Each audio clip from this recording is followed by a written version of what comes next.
All right, tonight we're going to begin a series of lessons on marriage, divorce, and remarriage, which is better known as MDR. It's sort of, you can say it without saying all of those long words in there. So I want to start out, first of all, by giving some introductory remarks before we turn to the Bible and make our study. And that is, as we look at this, we all understand it is a subject that has caused a massive amount of problems in the church in the last 40 years. Families have been broken up over this. Churches have been split all over the country. People have been refused to be baptized. When they studied with them and you bring them and they want to be baptized, and then you ask them if they've ever been married before, then start studying, and then people refuse to baptize them. People refuse when they want to join a congregation, and you say we have to go through this whole thing, and we'll decide and whether we will accept you or not. As a result, many have fallen away from Christ, and this has been going on for these many years. Now, in all of this, of course, it has caused a lot of problems, and rightly so in here, that it would make us nervous about this. I know that everybody here tonight, and the way you've talked and what you've said, are just sitting on pins and needles and really nervous about, oh boy, this series of sermons, what really is going to happen here in this thing. Now, my approach is going to be this. I'm going to be having a gentle and kind approach, not adversarial, but I will be firm. As you know, in every other subject, that I'll do the same thing, that when it is a thus saith the Lord, then I'm going to say this is a thus saith the Lord. But anybody wants to be cantankerous and get in an argument or get in some kind of a fight, well, I'm not interested in doing that. So I want us to really have an approach of where we sit back and say, okay, we're just going to have a good old-fashioned Bible study on this particular subject to see what the Bible actually says. Now, the next statement I've got there is not the grasshopper approach. Now, that's just a term that I pulled up. And that is, normally, when we study this subject, MDR, we start jumping from here to here to here to here to here to here. Or we get a book, and chapter 1 is about this, and chapter 2 is about this, and chapter 3 is about this, and we're jumping from here to here and here to here.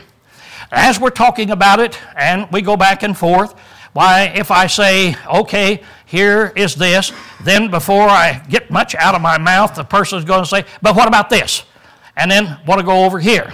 Well, those things are going to be handled, but I'm not going to be jumping around all over like this. I'm going to be taking it from beginning to end. We're going to go through it slowly enough that I hope that we'll comprehend, but I want to go rapidly enough so that we don't get bored in this whole thing. But we're going to start at the beginning and work our way through. And I don't know how far we will get tonight. I only have about, 20 minutes, something like this, to speak tonight. So we're not going to get too far. But then next Sunday night, I'm going to pick up where I leave off this Sunday night. And so keep in mind, those are the things, that's the approach that we will have. And you say, when are you going to get to this verse or that verse? We're going to get there when we get there, but we are on the road and we plan on getting there. I don't intend to leave a stone unturned. I don't intend to skip around any argument. I don't intend to skip around any question. I don't intend to skip around any problem. We're going to look at it, we're going to face it head on, and we're going to look and say, here is what the Bible says. That's going to be the approach that I'm going to take on this particular subject as we go through it. Now, I might say this, to give you a little relief. My teachings on the subject will be the most conservative that you have heard. Now, you probably heard that I'm a liberal, that I believe this and I believe that. I've heard so much about me that I don't even like me. Lowell believes this, Lowell has this. Lowell skips around, Lowell doesn't do this, Lowell doesn't do that. And I just want you to know that as you look at it, don't sit there and think, when is Lowell going to come up with all of those weird things? He ain't going to do it.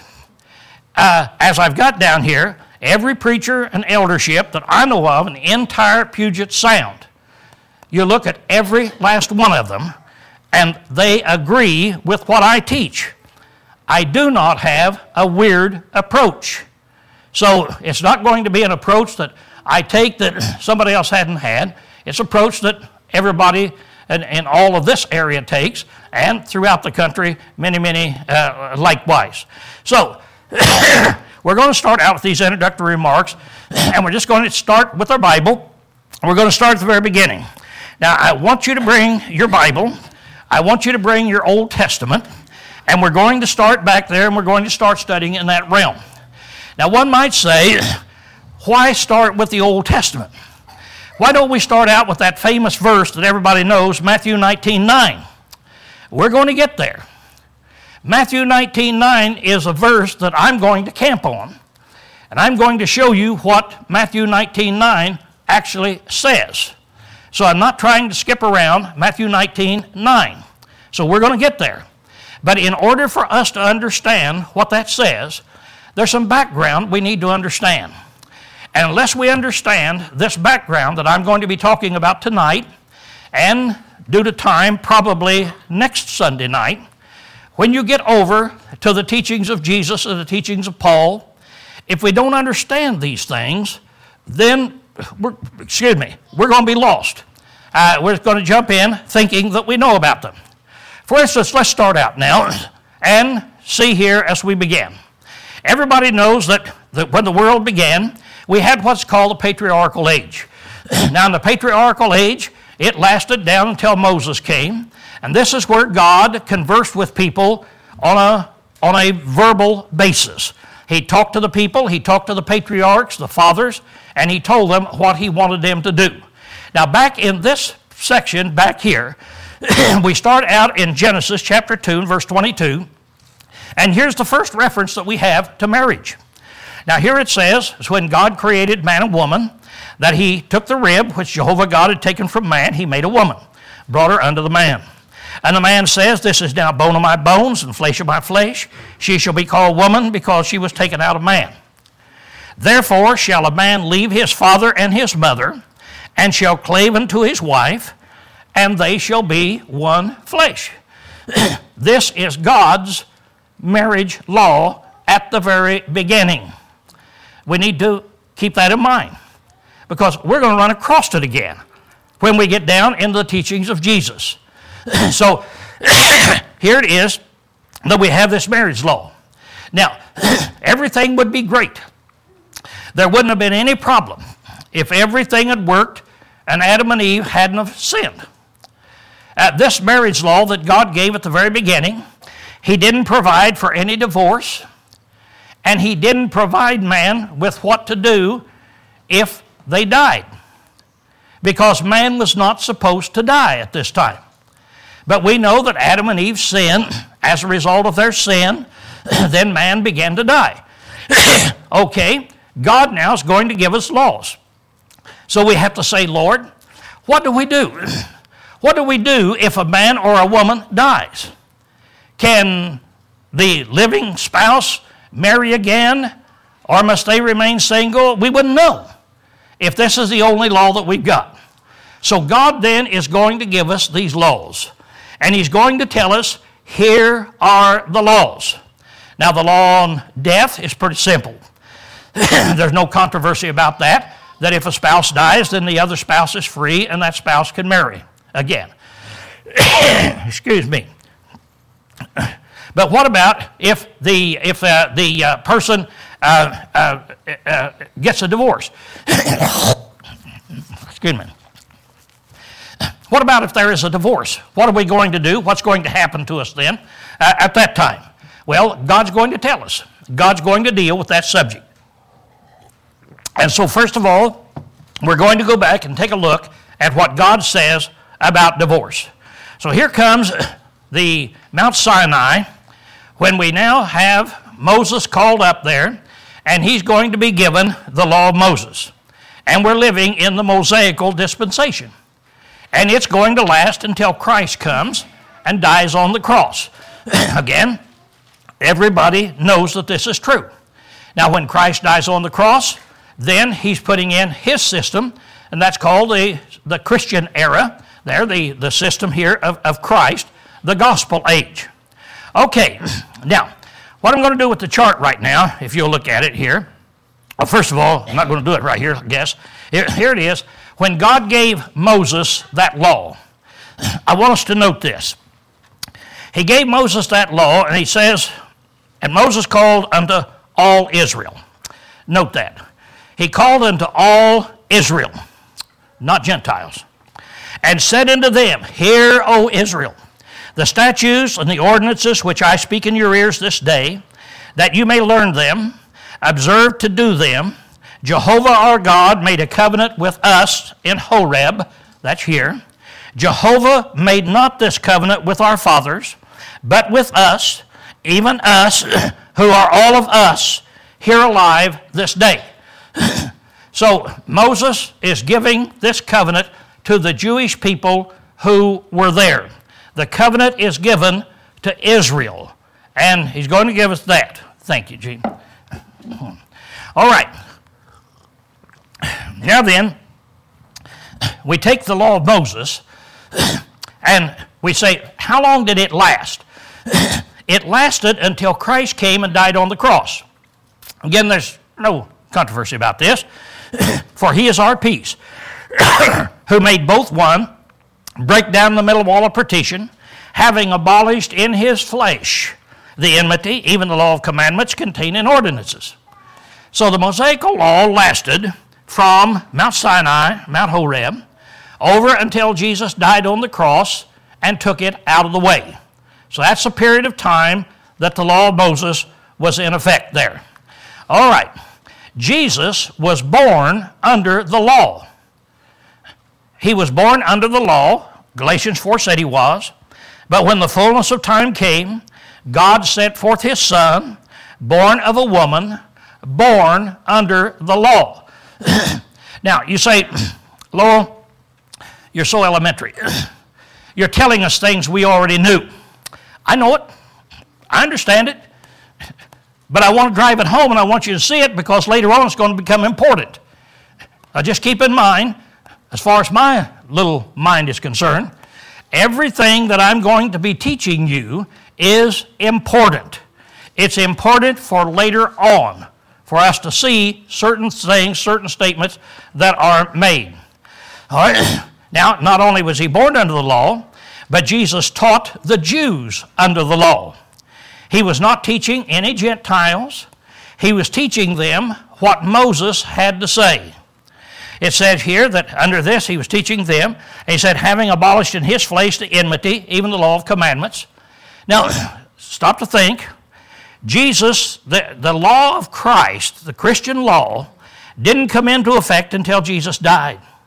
So every day of Jesus' life, Jesus lived under the law of Moses, and he was teaching the Jews under the law of Moses. Remember that time when that lady wanted a certain favor from him? She was a Gentile. But he answered and said, I was not sent, but unto the lost sheep of the house of Israel. God sent me to the lost sheep of the house of Israel. I'm here to talk to them. I'm here to tell them certain things here. So Jesus came. He came to preach to the Jews. He himself was a Jew. He taught them the law of Moses while he was here on this earth. Now, Jesus, as he taught them the law of Moses, had something interesting to say. Now, this is important. Write it down in your mind. This is important. You know it. You could quote it. But this is important. Now, Jesus said, think not that I came to destroy the law of the prophets. I didn't come to destroy them. I came not to destroy, but to fulfill. I'm going to fulfill everything they said. I'm going to see that all the Jews fulfill it by doing what they said. I'm not going to destroy it. He said, for verily I say unto you, till heaven and earth pass, one jot or one tittle shall in no wise pass from the law till all be fulfilled. Write that down in your mind. It's going to become important. Now, here it is, that there's not going to be a jot or a tittle until it's all been fulfilled. Whosoever therefore shall break one of these least commandments and teach men so, he shall be called the least in the kingdom of heaven. But whosoever shall do and teach them, the same shall be called great in the kingdom of heaven. So Jesus said, I want everybody now to teach what I'm teaching. The same thing. Don't break one of the least of these commandments that's here. Very important for us to understand in this. Now, Romans, Paul said, so the law is holy, and the commandment holy, and righteous and good. Now, what did Paul say about the law of Moses? He said Moses' law was holy, righteous, and good. There wasn't anything bad about it.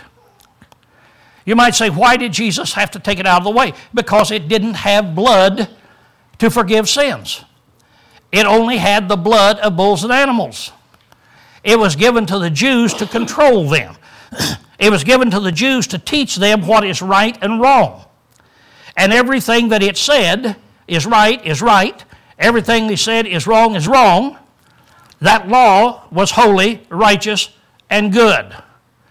And so there's nothing wrong with that law that Jesus lived under. Now, let's take this law of Moses then, and I'm going to take the patriarchal out of the way, and we're going to just look at the law of Moses, because we're going to take a look now at what the Old Testament teaches. Now, God's laws concerning divorce under the law. We need to know that. What did God say about divorce? Well, first of all, we know he said, the Lord God of Israel said that he hates divorce. So we know he hates it. God hates it. He despises it. There's never been a divorce in this world where somebody was not unfaithful to God, broke God's commandments, and caused all kind of heartaches. And God hates it. And in this passage, he's talking about how that the women were dealt treacherously with and how they cried as they came in to get their divorces. And God hates it. That's there. Now, by the way, we're going to end up down here. God himself divorced Israel. And so you say, God hates it, yet God himself practices it. Now, what are the rules? What are the laws?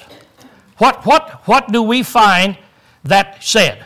Because whatever he found, whatever God said in the law of Moses is what Jesus taught those Jews to do. See? So we've got to find out, what did he teach those Jews to do? All right, let's look now at divorce under the Old Testament. First of all, we find here, if there's any time of when fornication was suspected before marriage. Now we turn over to Deuteronomy chapter 22. We're going to spend a lot of time in there tonight. In fact, the rest of the evening is going to be spent really in Deuteronomy chapter 22. Now, here we start out at the very beginning. Marital problems on the wedding night. What do you do if you have wedding problems on the married night? Okay, in Deuteronomy chapter 22 and down in verse 13. If a man take a wife and go in unto her and hate her, and lay shameful things to her charge, and bring up an evil name upon her, and say, I took this woman, and when I came nigh to her, I found not in her the tokens of virginity. So they get married. The man goes in unto her, and he comes out and says, I found that my wife, who claimed to be a virgin, was not a virgin. She'd been committing fornication. She's not the woman that she said she was. I don't like her. I don't like that kind of a deceiving, fornicating woman. So now, he has a legitimate complaint there. So what is God's answer to this particular complaint here? All right, God said then that the parents, and I'm not going to read the details of this, but the parents will take the bed sheets and see the tokens of blood and so forth, and be able to bring them out and say, no, our daughter was a virgin. Or there are no tokens, there are no indications, and so our daughter had committed fornication, and this guy is right. So now what are they going to do about this situation here then in this? Well, if she is a virgin, let's look at it this way. It came out here, and they shall spread the sheets, and they shall, okay, if she is, in verse 18, and the elders of that city shall take that man, well, to get it down here so you can see it, in verse 17. The parents bring out the sheets and show she was a virgin. So now we've established the fact she was not a fornicator. She was a virgin. And they shall spread the garments before the elders of the city, and the elders of that city shall take the man and chastise him, and they shall fine him 100 shekels of silver, and give them unto the father of the damsel, because he hath brought upon an evil name upon the virgin of Israel, and she shall be his wife, and he may not put her away all his days. So look now at what will happen. On the other hand, if she has, he goes ahead, if she's guilty, you stone her to death. God said, I'm not going to tolerate fornication in the land of Israel. I'm not going to tolerate it. So stone her if she's guilty. But if she's not guilty, and this is going to be important, if she's not guilty, can a guy just put her away? You see, the reason I'm starting this and emphasizing is because there's a common understanding that under the Old Testament you could put your wife away for any reason. You could just put her away for any reason. Here it is, the guy comes out and says, I have this reason, and it wasn't legitimate. Now, how is he punished?